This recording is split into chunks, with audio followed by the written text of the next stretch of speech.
Welcome to another session in the Radical Christ, a offering of the Wounded Angels Network in collaboration with Dharmagiri Sacred Mountain Sangha. Thank you to all of those who are commenting and engaging me about the work. It's always helpful to know that somebody's out there listening. And two inputs this week that have been very helpful. The one was somebody pointing out that in South Africa, this coming Tuesday will be day 40, the 40th day of the COVID-19 lockdown for South Africans.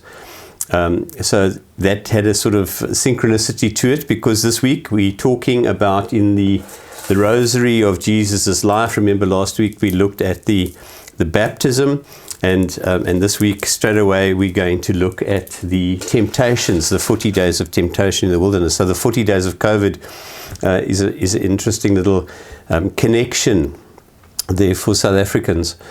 The other comment that was helpful was from somebody who pointed out that when one speaks, as I am speaking, about Jesus as a map for every human journey, that I need to be careful, and I'm very grateful for the caution, that we must never confuse the map for the territory.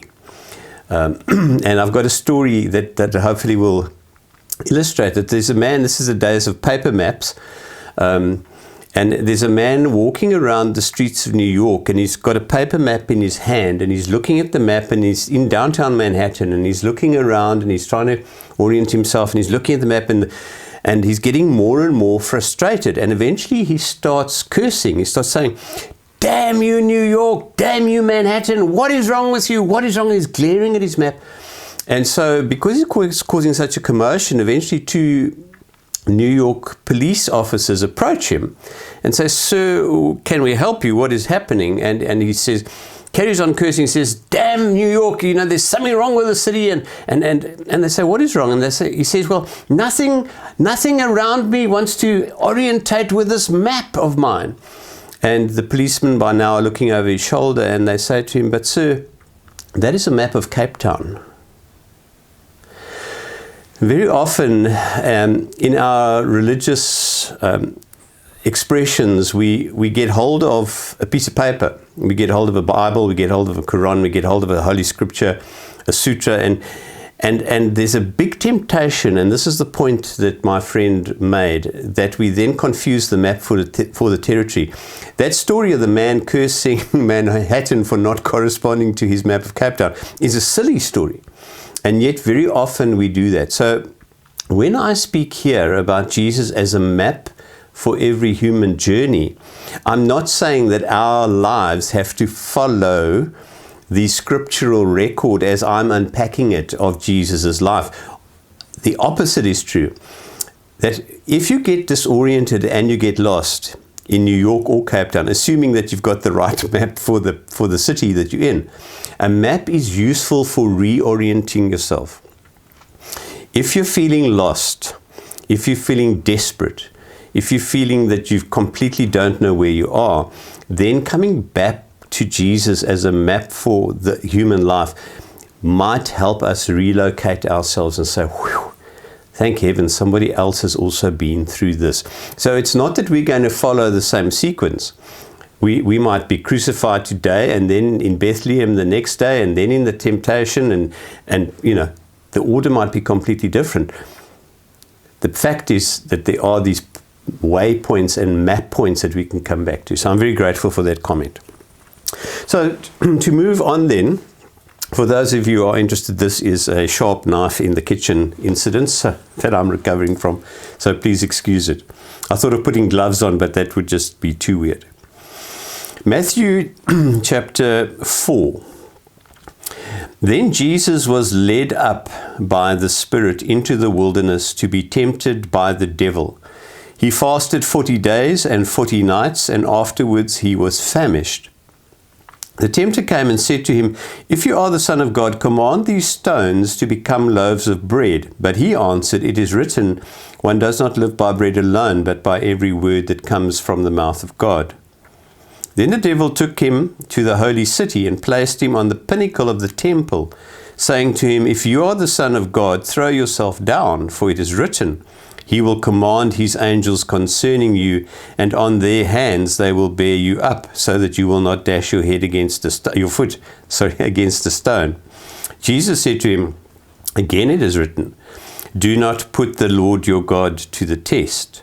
Again the devil took him to a very high mountain and showed him all the kingdoms of the world and their splendor.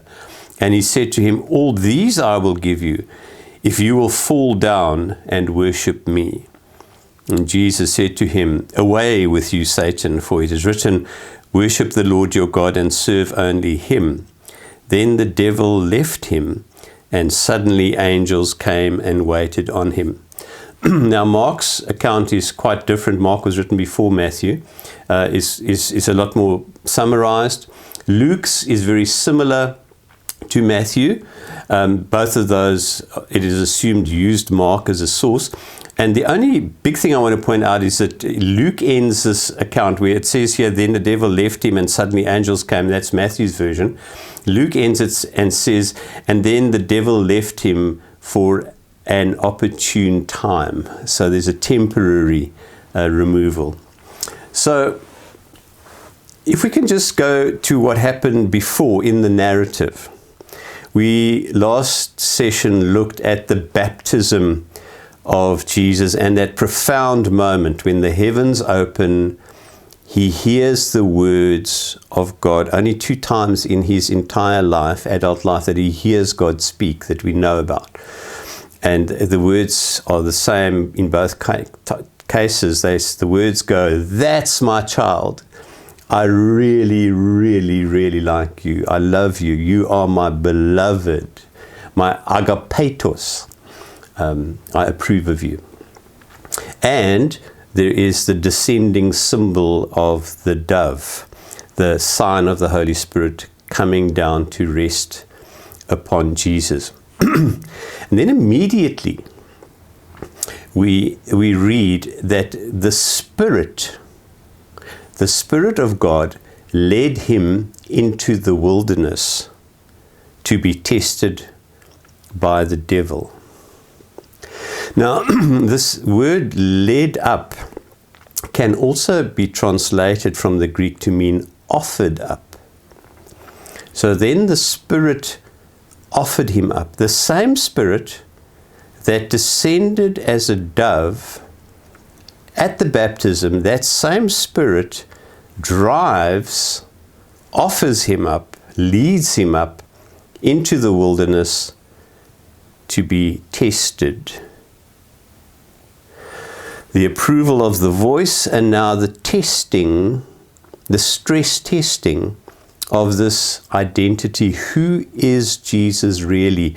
And I want to pick up on the idea that the dove that descends changes from a dove into a raven, because the raven is the bird of the wilderness. The raven is the one that comes and feeds Elijah when he runs away.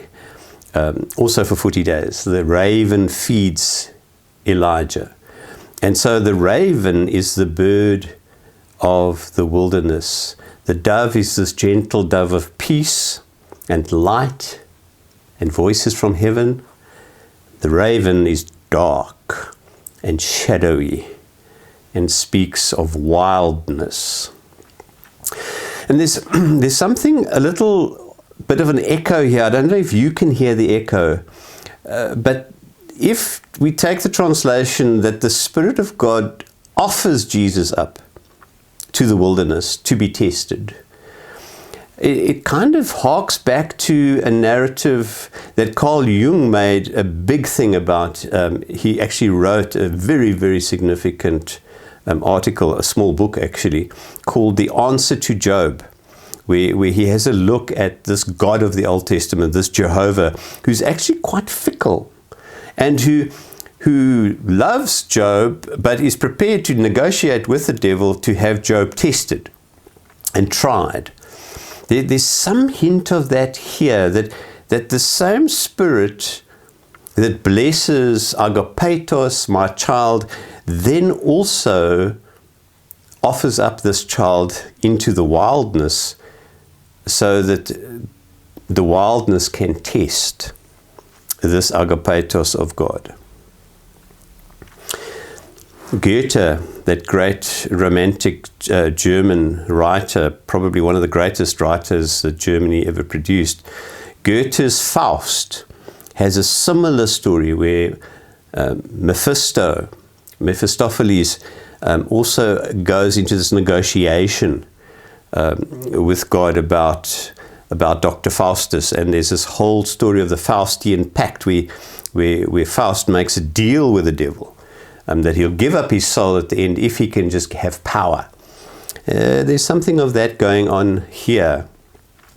So how is one to understand this from a modern day understanding, remembering all the time that all of these things are simply the projections of our own mind?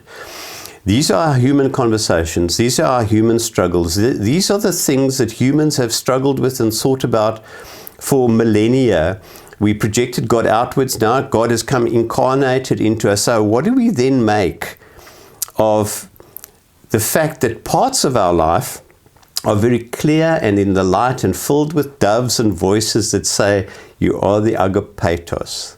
And then there are other times of our life that are ravenous, like ravens, that pick and tear and pick and go for our eyes and are dark and shadowy and terrible wilderness and wild times of our life, some of which I'm sure, if you're anything like me, you have been going through in these days of lockdown as you watch what the mind does.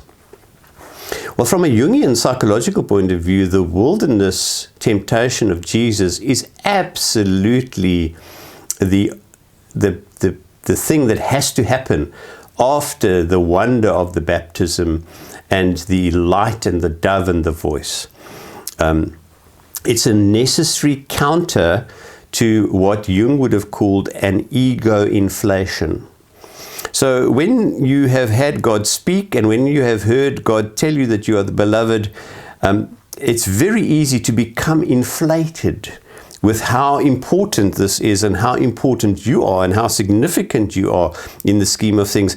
And so then to be offered up into darkness and testing is a very useful counter to that ego inflation. On a positive note, one can call it the integration of the shadow.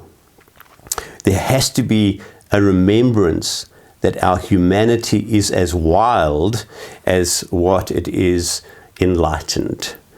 And so we need to not try and tame the wildness. I'm very grateful to Stephen Jenkinson and to a talk that he gave on his podcast Orphan Wisdom in the past weeks. And I will put a link to that talk called Stranger Days.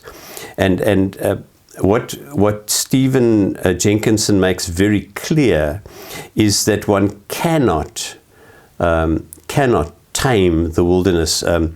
Jenkinson himself studied divinity at Harvard, and he speaks in this talk about preaching on this very subject of Jesus' temptation.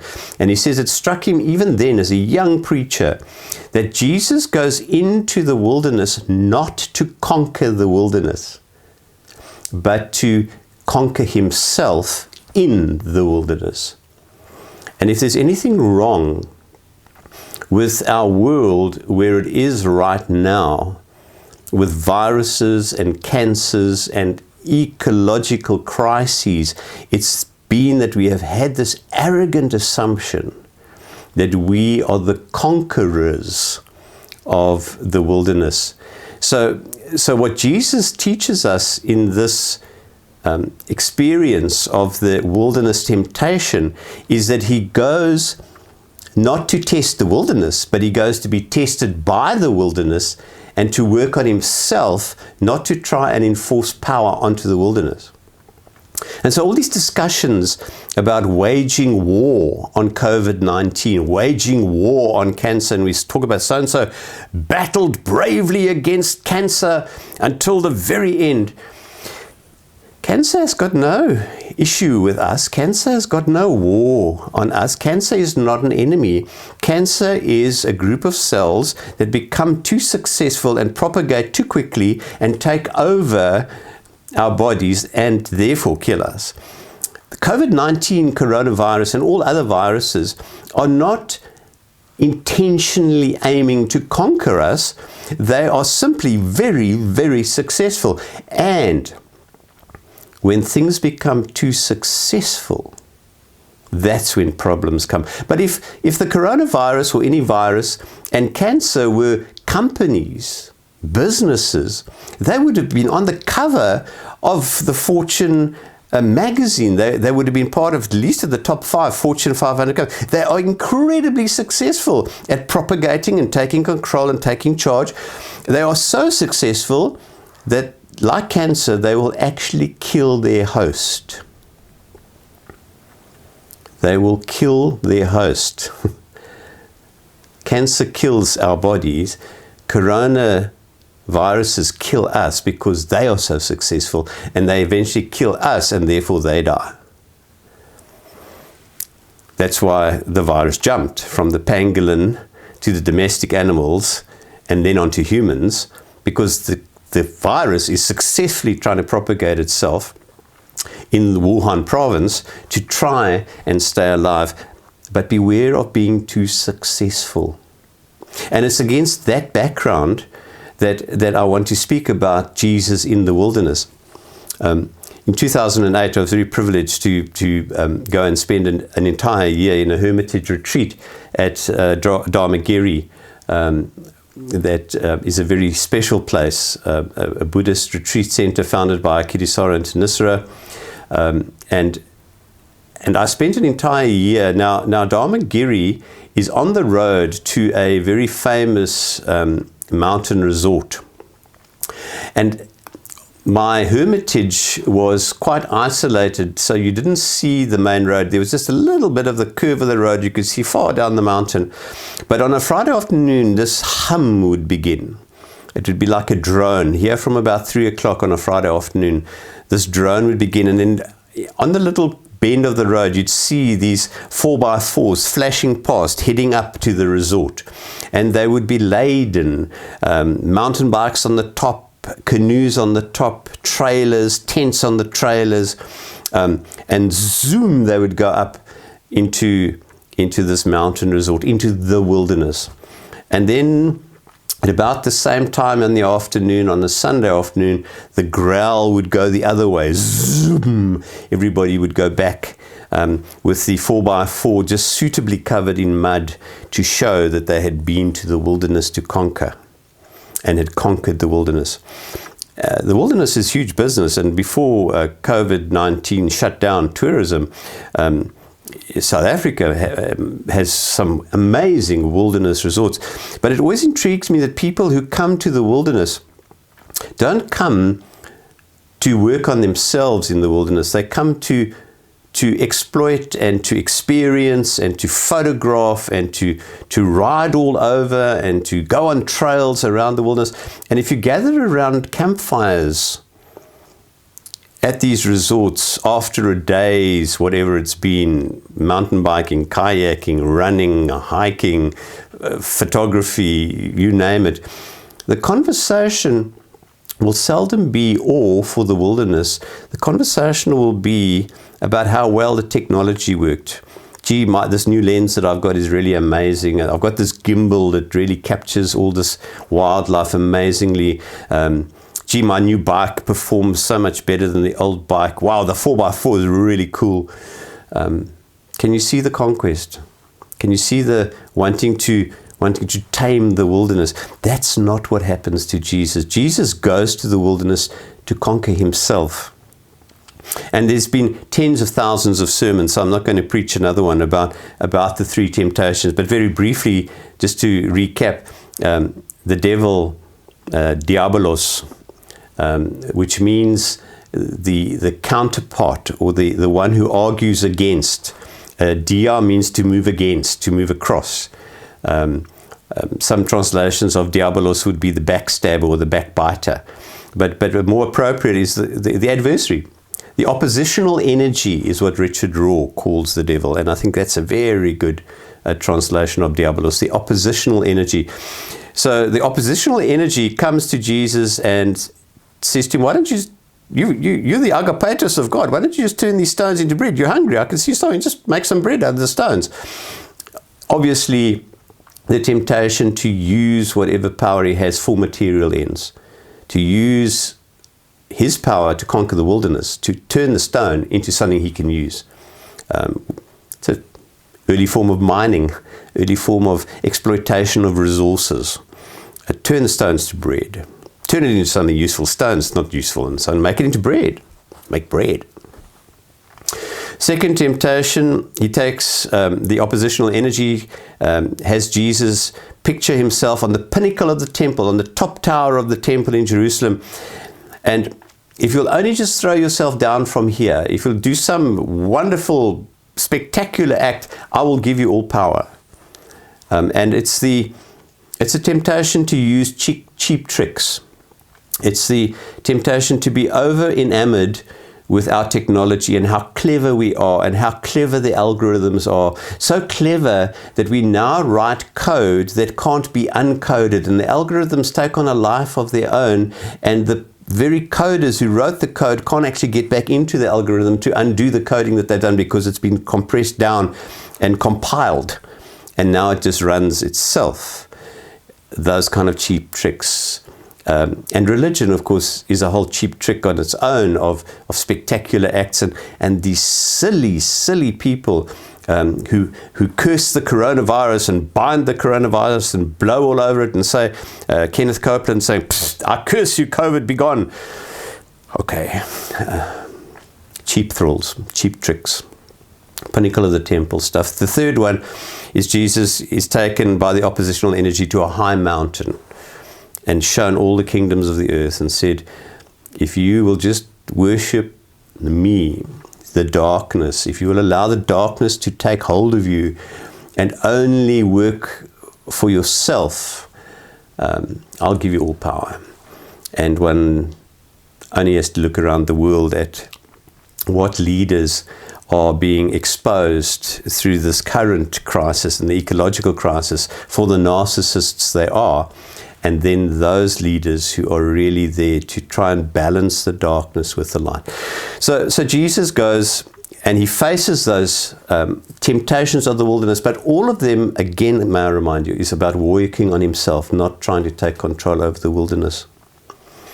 Because you see, whether you exploit the wilderness, whether you use cheap tricks, whether you use political influence and power, none of those are as important, none of those masteries are as important as self-mastery.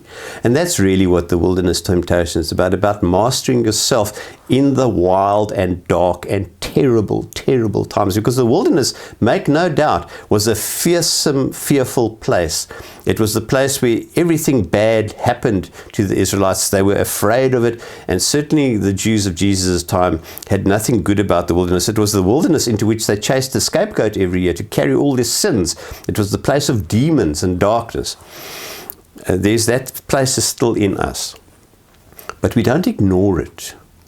We allow ourselves to be offered up into those dark moments, into those tragedies, into those terrible, terrible dark nights of the soul, those wildernesses, because out of that comes the redemption.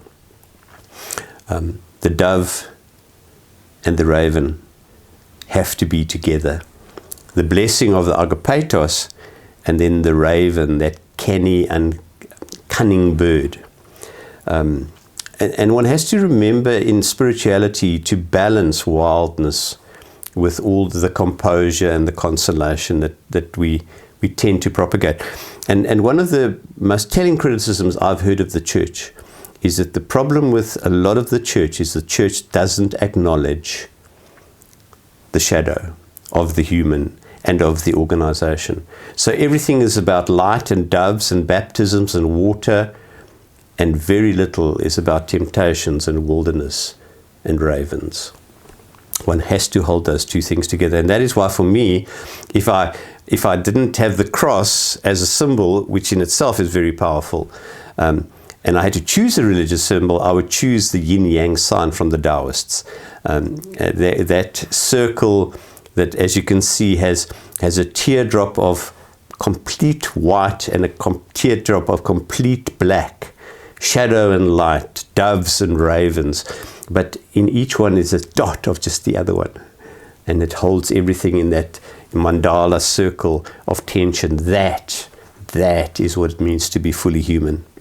We can never tame the wilderness. We can never tame Satan. And there's a fascinating story that comes out of the Quran. You do know that the Quran shares many books and many of our Judeo-Christian mythology. And so when they tell the story of the creation of the world, you have Adam and Eve, and they get cast out into the wild, out of paradise into the wilderness.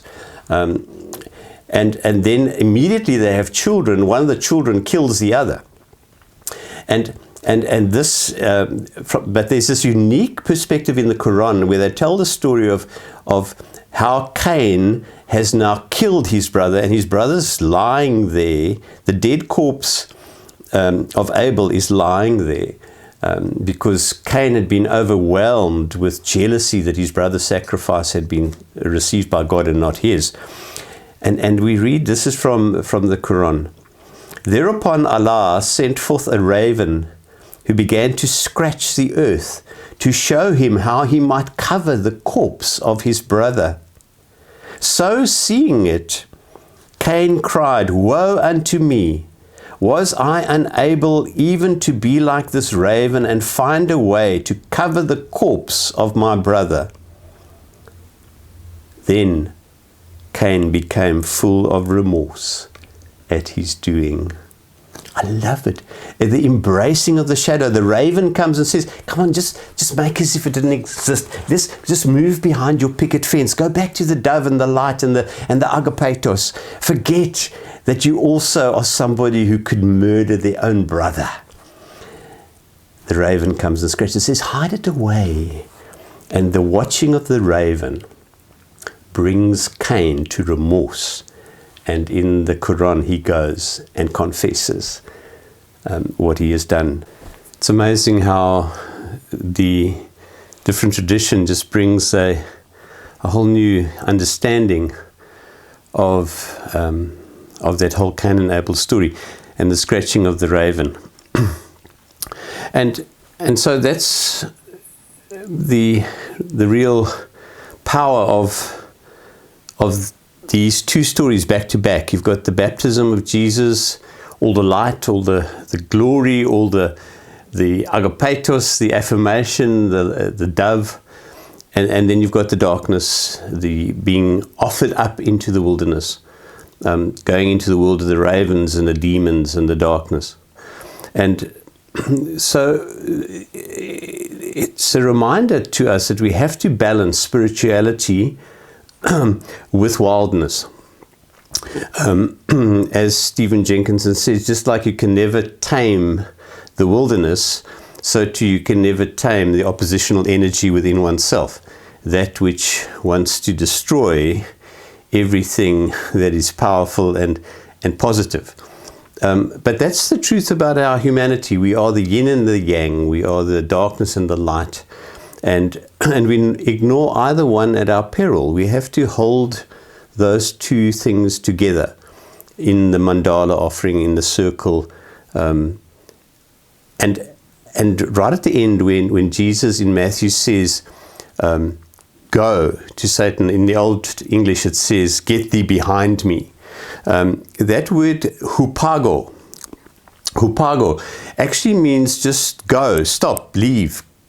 And Luke adds that little spin which says, and so the diabolos, the devil, departs from Jesus until an opportune time. But that hupago, that go or get behind me, doesn't mean go away forever. It means also that we now are changing our relationship. Stop it, calm down. You're not all there is. I have told you that I'm not going to use my powers for exploitation. I'm not going to use them for cheap thrills, and I'm not going to use them for political power. So you can stop now, and I know that you will continue to challenge me, but you need to know your place. I'm a person of light, and I also face the darkness. So that's Jesus in the wilderness. I hope you've found some interesting insights. I've certainly loved preparing this particular episode and grappling with some of the concepts. So thank you once again for your attention.